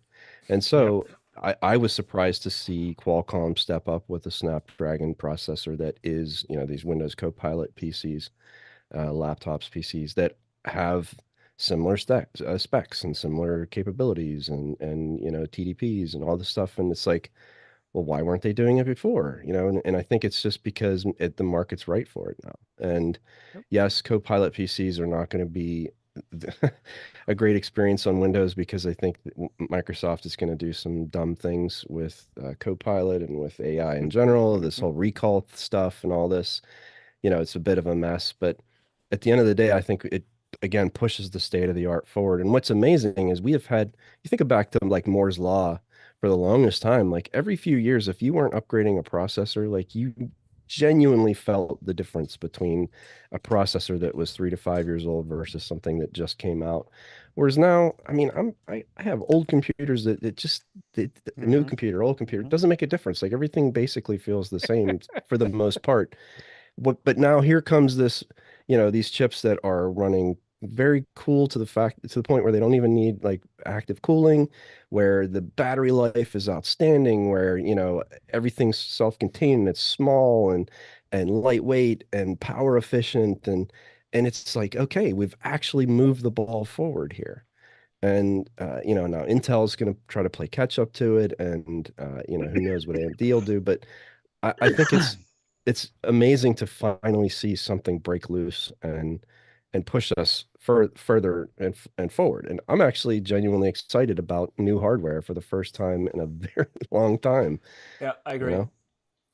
I think also the developments of the RISC-V platform. And there's going to be a RISC-V board for the framework. That's pretty exciting. Leo sounds like he's a real big like ARM fan. Like if I'd known any better, just based on some of his messages. You know what? Leo can come on here and tell us himself. Yeah, I was about to say the same thing. If you're such a big fan, why is he? But I do like the silicon chips. What Eric was talking about. I have the M1 Mac Mini, and that thing is amazing. Like I've played a few games on it, like World of Warcraft and stuff like that, and it runs well enough for the potato game. That's what they call WoW. And I recently upgraded to a new iMac. Not iMac, excuse me, that's iMac, iPad. And this is the M2 series chip. And I mean, that's how powerful the M series chips are, is that they're small enough they can fit into the pads now. Yeah. And give you a crazy performance in that small form factor. I'm waiting for them to come to the phones. Because the phones are still using the A chip, something A whatever. Yeah. Yeah. But eventually, I bet you'll be in the iPhone Pro models of the phones. I mean, first. that level of compute in a mobile form factor is kind of stupid almost. Like Well, seriously, and I then mean, you they know, can trim out some cores, basically, a smaller version of the same thing. Hey there, so Nate, Jason. go ahead. Hey Ben, Go ahead. Ben. Nice Star Wars shirt there, dude.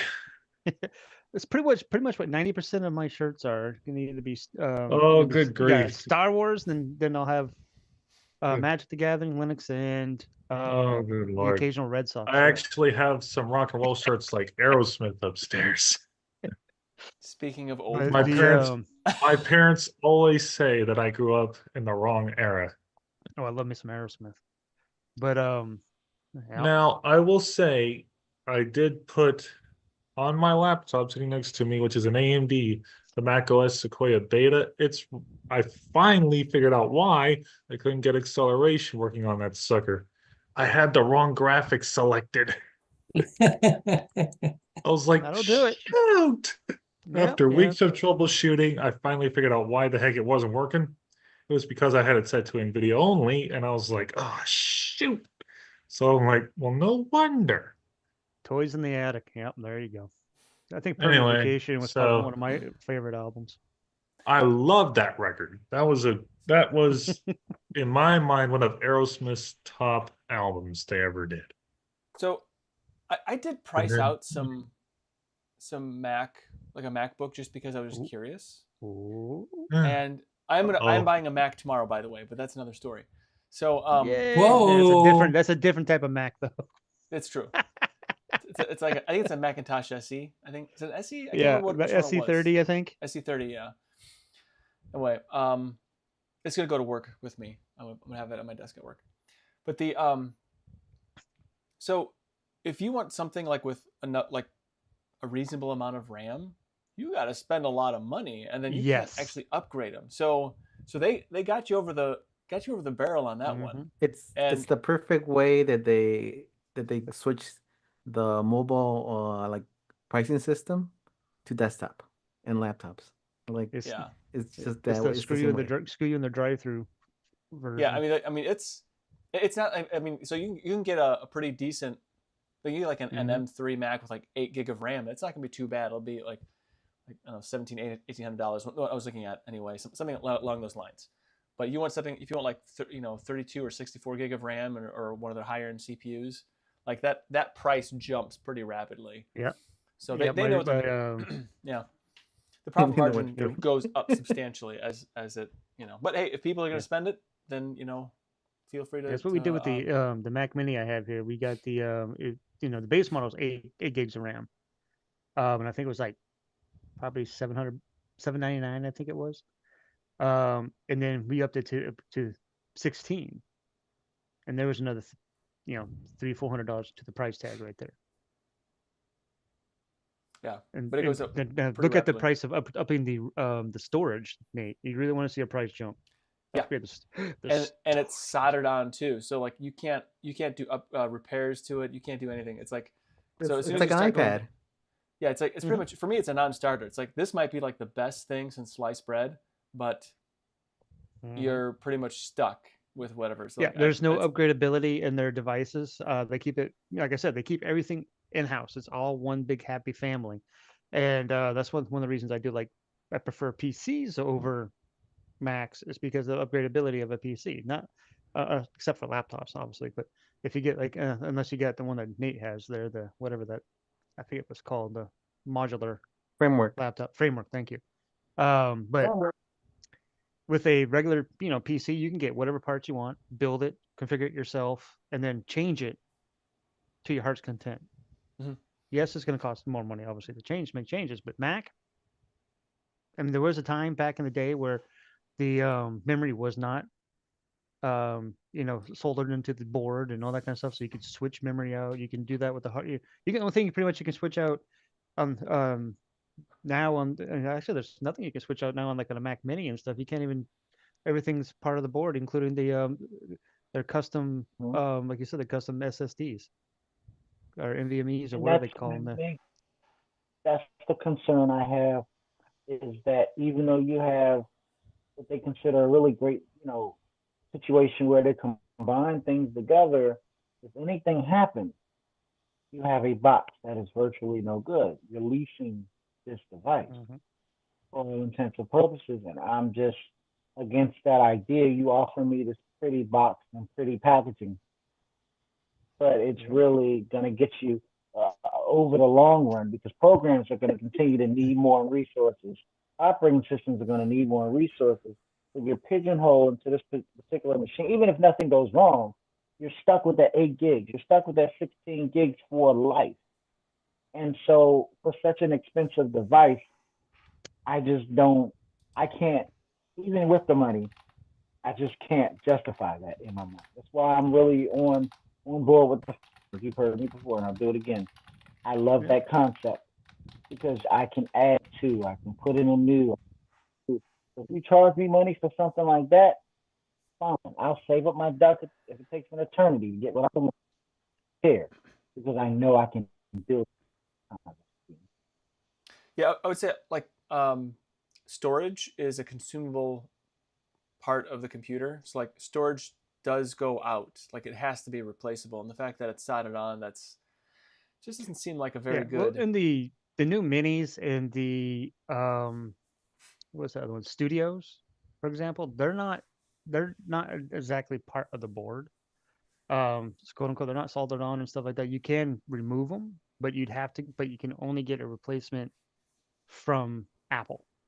So you're going to pay that out the wazoo to get a replacement. And something does happen with those particular memory and stuff. It's, it's all part of the, if I remember correctly, it's all part of the silicon chip now.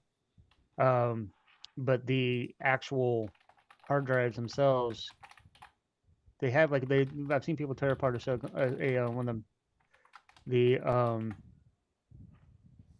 of the machines, and there'd be like an extra slot for storage, but you can't just put a drive in there because it doesn't read it. It has to. It's got a custom ROM or something. I don't know what it is on there that makes it so it doesn't read the storage properly.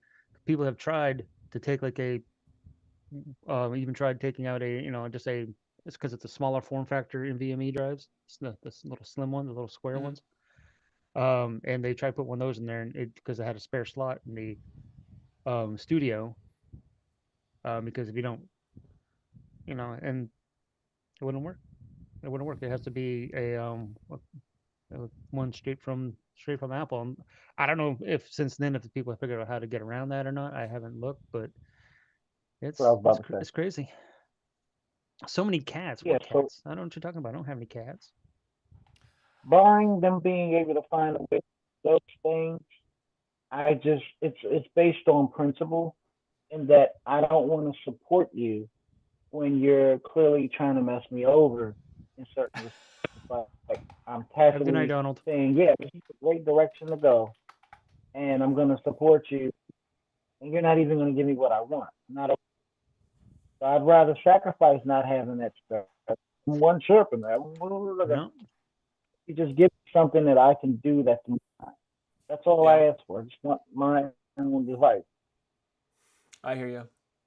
Yeah. So Sean was saying the storage of the studio has a controller built into the CPU, which is why regular thing doesn't work. Regular drives don't work. So going back to the Intel new chips, they're supposedly heavily inspired by the way the M1s, like all the technology they try to like retrofit it into the x86 platform. So they pulled out all the stops possible for this chip. I guess this is the big bet, probably the last bet for Intel. If these chips don't work, then I'm guessing going under. And as far as the Qualcomm chips, part of the reason why they were so delayed is because the people who made these chips are ex-Apple employees that were sued because they were not allowed to work for a competitor by Apple. And then they went through the courts, and then eventually they won the lawsuit, and they were able to get their chips going on Qualcomm. That sounds about right. I'm glad you said that. You made me think that at some point, someone else is going to come up with something just as good as that M series chips, or even better, and it's going to give us more of what we want. It's a matter of being patient. We'll see what happens later on. Yeah, I hope that Intel doesn't mess this up. They've had quite a run of. I think their Ultra chips are doing pretty well though. Their Ultra series. I don't know. We'll see. So we did talk a little bit ago about the market share of Linux has smashed another record, while on Steam, Linux drops below 2% for their August 2024 survey. So I guess there is that. Does anybody read this? So on from Phoronix, it says with the start of a new month comes a Steam survey. Results from the month prior, so August 2024 data as in, and the points of Steam on Linux statistics dipping back below 2%. So, but it also looks like at the same time, simplified Chinese has gone up, so it's probably because of that. And then, but anyway, so the August 24 survey results are out. It points to drop in Linux. Numbers show a 0.16% drop for Linux gamers, landing at 1.92% market share. So Windows, meanwhile, rose to 96.78%, and macOS dropped a tiny bit to 1.3%. So, is anybody surprised by that? But so the SteamOS is found on the Steam Deck is powering about 40% of the connected Linux gaming systems. My word. Yeah. So in part due to Steam Deck being powered by the custom AMD APU, the AMD CPU market share among Steam Linux gamers remains over 70%. So on the Steam survey, numbers on Windows show nearly the opposite, with Intel CPU market share at 66% among Windows gamers. So does anybody here get those Steam surveys? I just got one on my Atari VCS running OpenSUSE Tumbleweed, and so I put I submitted that. It was very, very quick, but I haven't gotten one on my Steam Deck yet. So I wonder how this is all gonna shake out. But it looks like, and this is gonna make Leo really happy. I'm sure he's gonna jump out of his chair. But of all the different versions of Linux, they all went down except for one, which was Linux Mint 22, 64-bit. So Leo, there you go. That's good news for you, and I'm sure you can take that one to the bank. So anyway, that was pretty exciting. So some things go up, some things go down. And it's about that time. So I guess we got through two news topics. So I think that's a record low for us.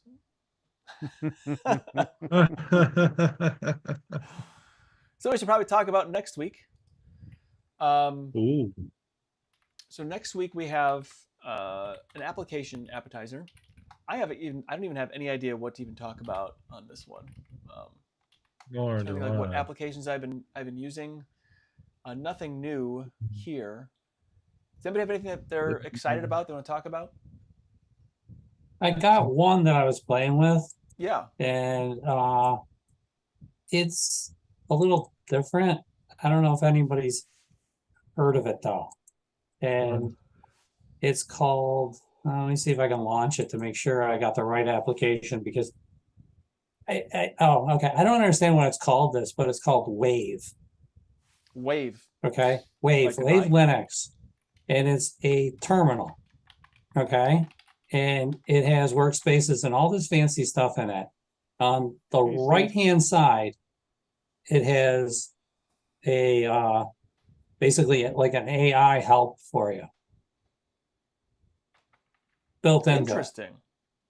Yeah, let me So- see if I can find where I got this mess from. It's I mean, I'm not saying it's good, I'm not saying it's bad. I'm just saying somebody made this thing and they really went out of their way to do it.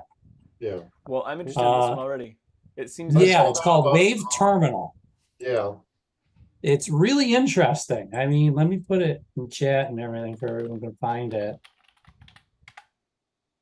I don't know what to say about it. How about that? Do you like it?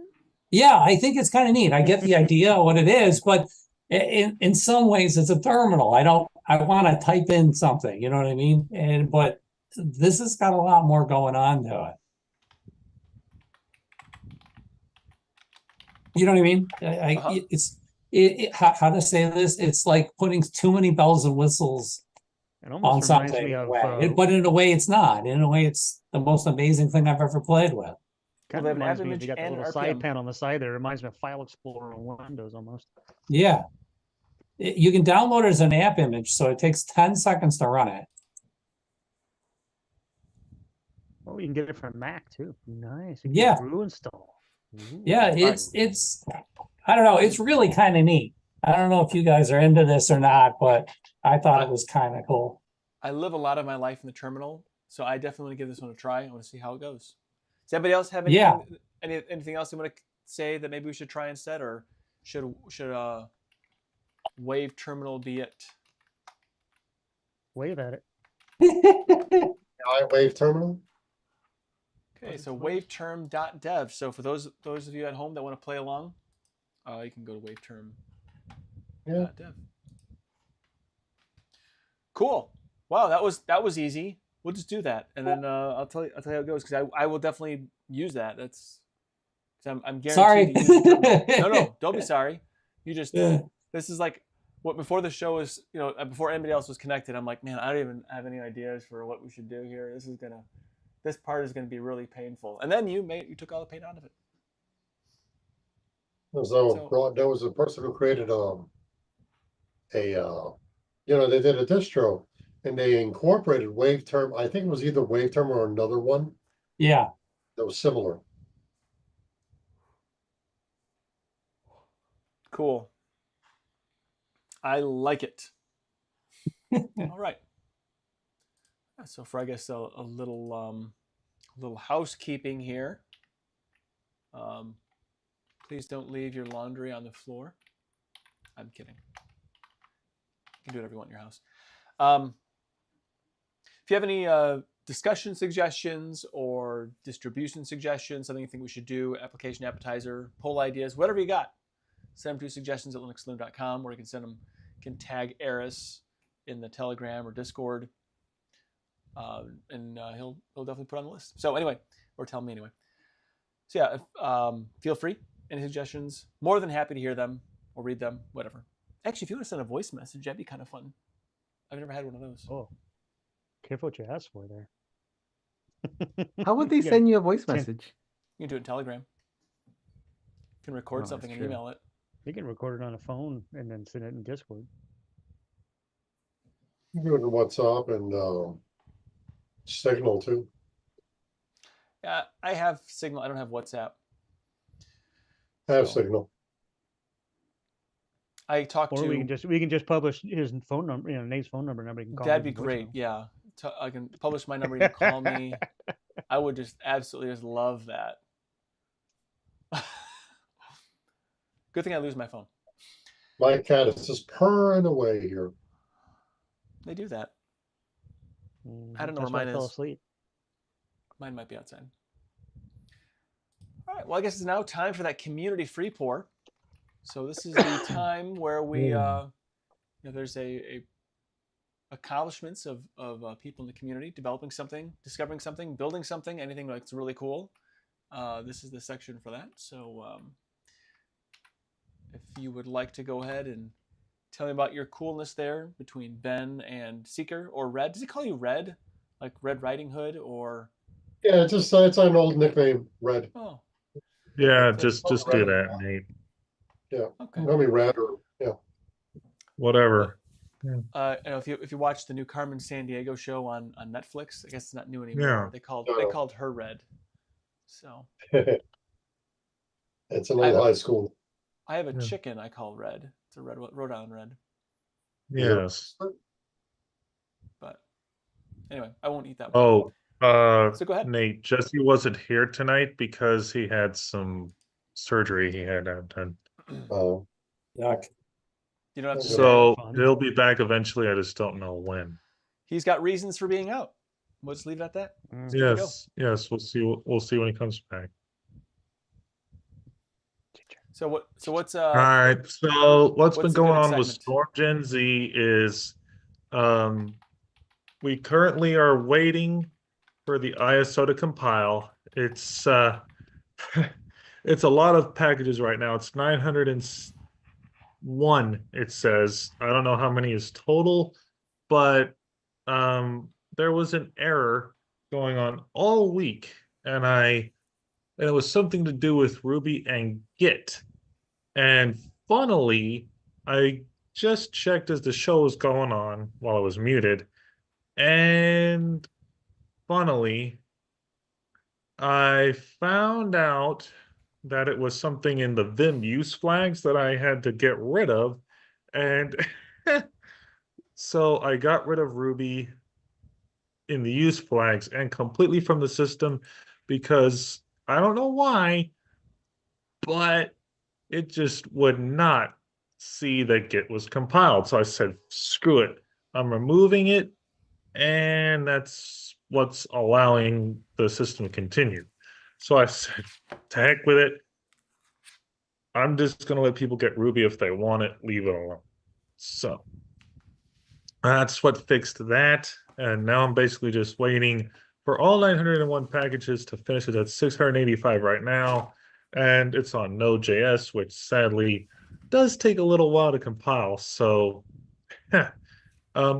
hopefully before next week, I'll have something to distribute for testing, because I'm going to be honest, guys, I have never gotten a successful Gen 2 respin to boot. Hopefully this one will, but I don't really have that much experience with Catalyst, their ISO build tool, that I can't verify at all if this is going to work. So I'm just going to have to test it. Red's going to have to help me test it.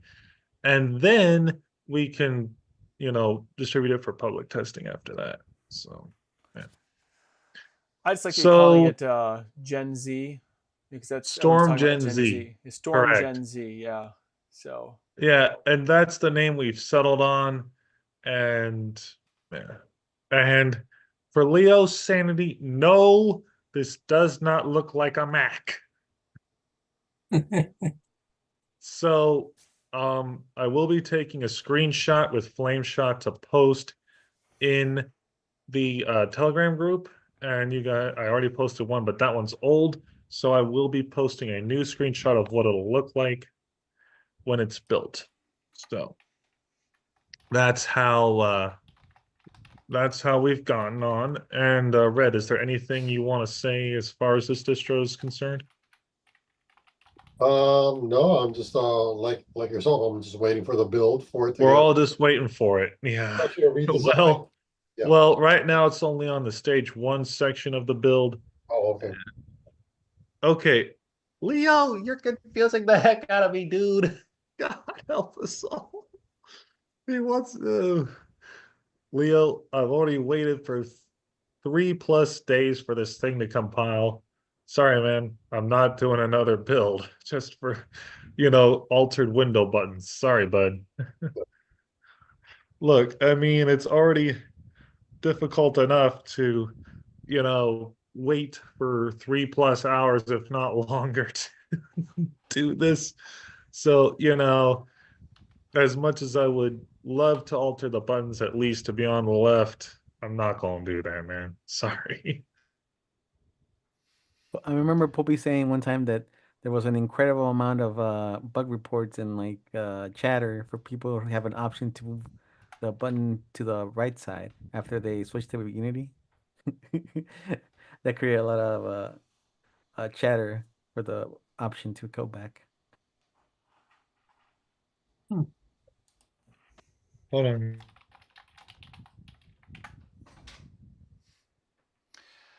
Well, that's exciting.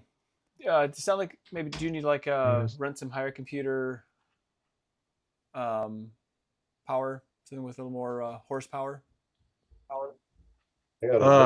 Apologies, guys. My system RAM went up the wazoo, so it went low.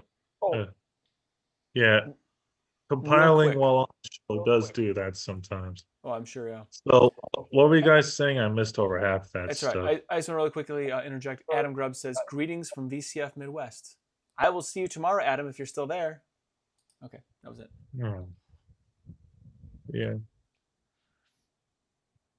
Well, that's exciting. So I guess let the Telegram group know when, or Discord or both, when you're going to when that's available, and then it'd be kind of fun to we definitely mess around with. And after the stages 1 and 2 are done, I will be uploading it and for Red Knight a test, and anyone else is welcome to do that if they so want. But again, I could not ensure the validity of it working right now. Got it. Well, so exciting either things way, are afoot. yes, good things are afoot. So we will see how this goes, and hopefully we'll have our second addition to the StormOS family, so to speak. Fantastic. Oh, yep. And we will take things as we go. So anyway, I'll let you take back over and lead us out. All righty. Well, very exciting news. I hope to see that. I hope that it's very satisfying. Oh, and one other thing, Nate. This will come with Calamari's included.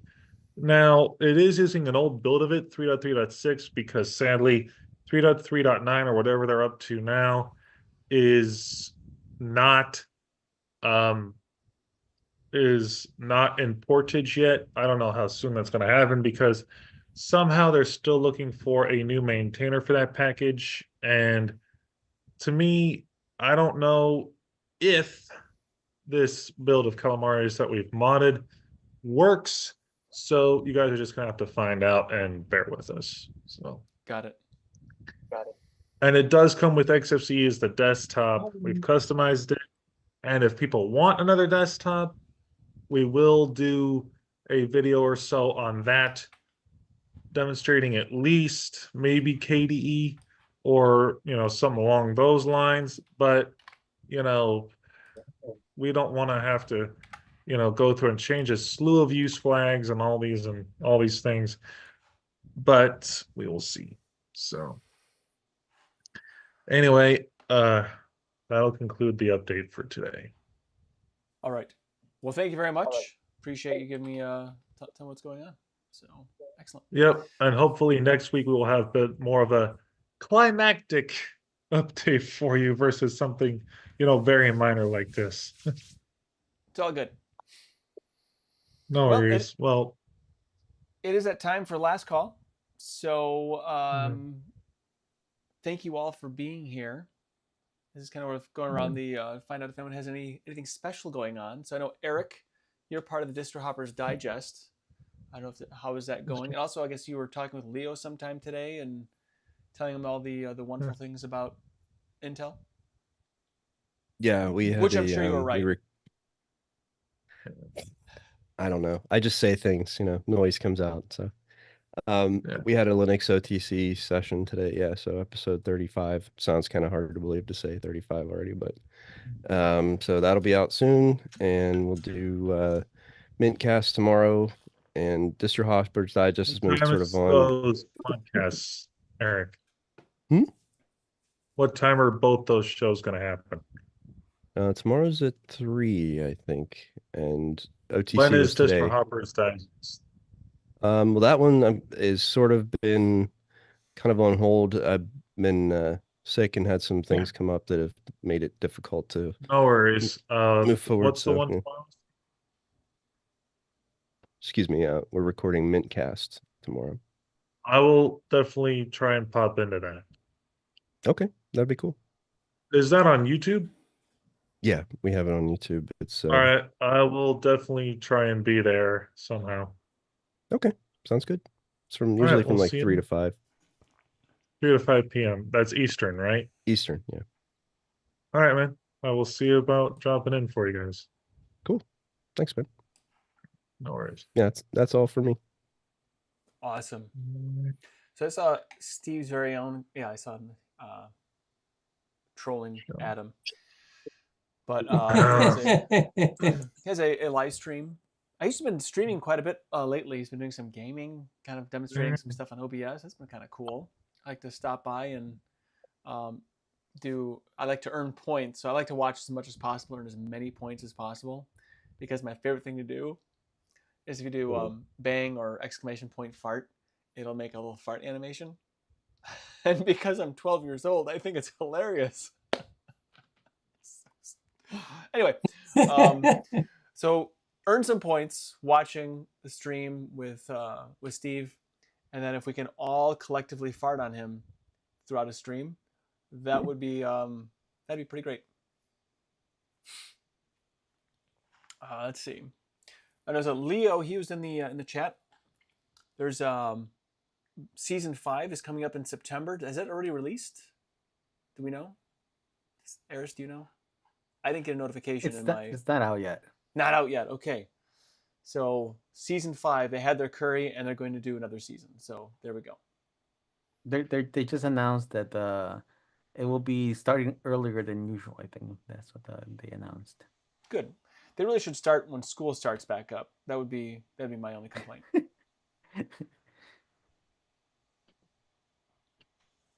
I'm on a podcast called Linux Out Loud. Matt couldn't be there, so Bill filled his role, and I was with Wendy, and we chatted about some of our favorite Linux tools that we like to use and other things. And then I have is anybody else here? Like Ron, you didn't say anything. Jason, did anything you wanted to like? Ron Lee looked very busy. I don't know. I don't want to interrupt.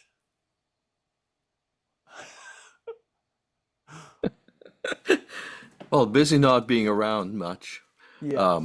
I was gone for a few weeks in Saskatchewan, setting up my boy at University of Sask for a master's, and so I looked around a little bit, chatted up some profs and some TAs, trying to find out what the penetration of Linux use is like, and got a blank stare, man. Awesome. And this is Saskatoon, and I don't know, 350,000 people, and there's no lug.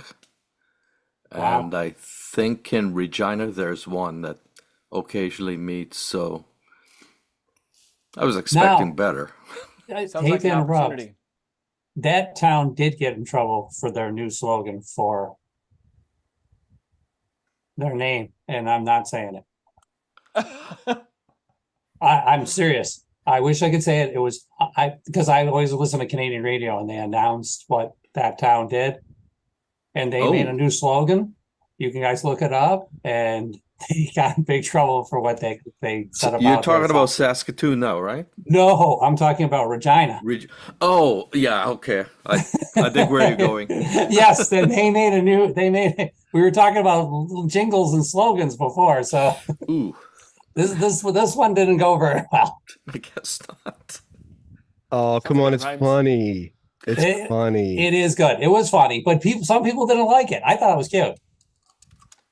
Oh, Does it rhyme with pig snout? People need to relax, man. Yeah, I know. People didn't like it. Hey. Oh well. I like it too. I'll have to look it up. Not now. Okay. Um, Google's your friend. so Jason, Google Yeah. can be. Anything exciting going on in your world?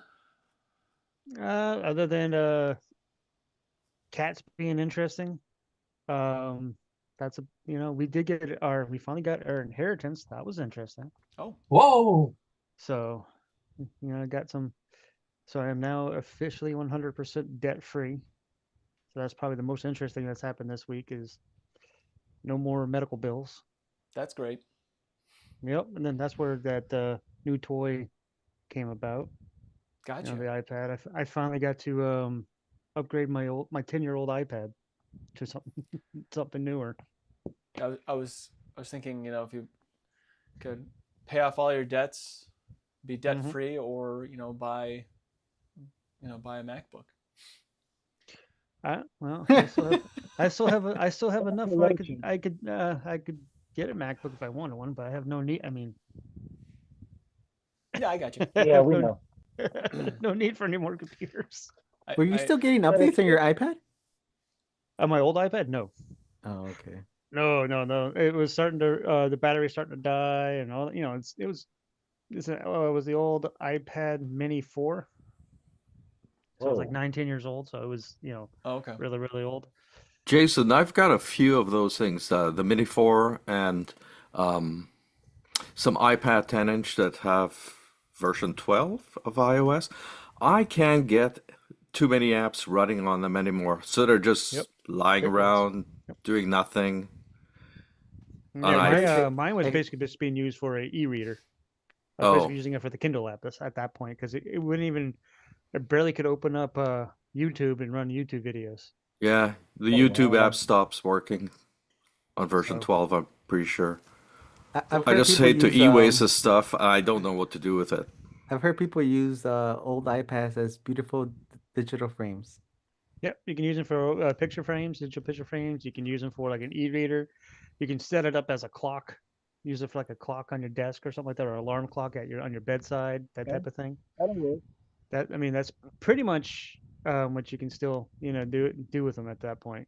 Or just send them back. That you can erase it, sign out of it from the cloud and stuff, and then send it back to Apple for recycling. That's the other option. I also got an iPad. How old is that one? It's not very, but it's not really doing well. Well, Nate, let me talk to you about these nice little thing called cases. No, this one had a case. It's not a cutting board. This one came from the workplace. I'm gonna see if I can fix it. It actually had a really beefy case on it too. I'm amazed how they seem to not survive. Did they get in trouble for breaking this iPad with an amazing case? I don't know how they do it, but it is impressive nonetheless. Yeah, I've got an iPad 9, but I do want to get an M1 iPad Air at some point. It'd be nice to have a lot more RAM and get some more feature proofing going on there as well. I just did the upgrade. The one that I got was the M2 iPad Air, and I mean, honestly, when I added the case to it, added the the AppleCare protection to it, brought the price up a little bit. But the base price for it, if I remember correctly, is like, I think the overall price for mine was like, with all this stuff, was like $800. So I think the base price for the M2 with just the base storage, which is 128 gigs, is the base storage for it. I think I want to say it's $599 or something like that. So it's not insanely priced as far as Apple products go. Yeah, I can get mine for maybe $400. The one that I want. Let's see. Oh, that's right. That's right. 2 days to Apple event where they announced the new fancy phone.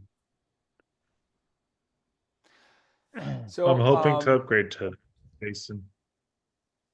So I'm on a 14 Pro, and I'm hoping to upgrade. But anyway, go ahead. They wanted to say that they're working on Swift. Thank you for being here, by the way. Totally appreciate it. Red, Ben, Eris, Jinda, Ron, Jason, Eric. My pleasure. I love hanging out with you guys. You know that. You guys are awesome and stuff. Oh, that's great. You guys are like fourth cousins down the road. Yeah, as long as I'm not the drunken abusive one. Oh, that's Ben. That's Ben. I love being here every week as much as I can. Perfect. Yeah. It was a good time. All you. And to be off work in town. Well, I have a website called keepinglate.com. I write things. Had a couple of articles I wrote. One on using Contrab Did I say it right? Can you post that, please? Rab. Anyway, for doing contab. Anyway, it's for doing if you want to have like any like scheduled events that happen. So it was like notes to myself, and also did an article recently on Dolphin plugins. So the best file manager ever. Also tomorrow, if you're in the Chicagoland area, there's the Vintage Computer Fest Midwest. I will be there, wandering about, looking for my retro friends, so we can. And apparently, Adam's going to be there tomorrow as well. Adam will be there. Dave's Vintage Apple Tech will be there, and I think there's he visits us. He has a big group of people from the Dave's normal stream that are going to be there. So tomorrow's stream is going to be excuse me, it's going to be different people. Trina, this lady Trina is going to be running the show while he's gone, and so it's still happening, but maybe not for 8 hours, like the normal stream goes for. Yep, and then anyway, so we'll see how it goes. I'm hoping to get my very first Macintosh computer. So congratulations. Yep. I'll show it off next week. So Saloon is part of the Text Digital Network. Check out more great shows at textdigital.com. I want to thank you all for your support. However you do it, being a part of the conversation, both the Zoom meeting and the YouTube stream, as well as for everyone watching the show after the fact. I thank everyone involved in making the Linux and open source tools possible for us to not only have this conversation, but also to have fun and enjoy our technology. Linux truly puts personal back in a personal computer. Thank you for stopping by. Be sure to tip your developers, and please remember to Linux responsibly. Until next time, see us. See you guys. Take care. Don't leave us. Yeah.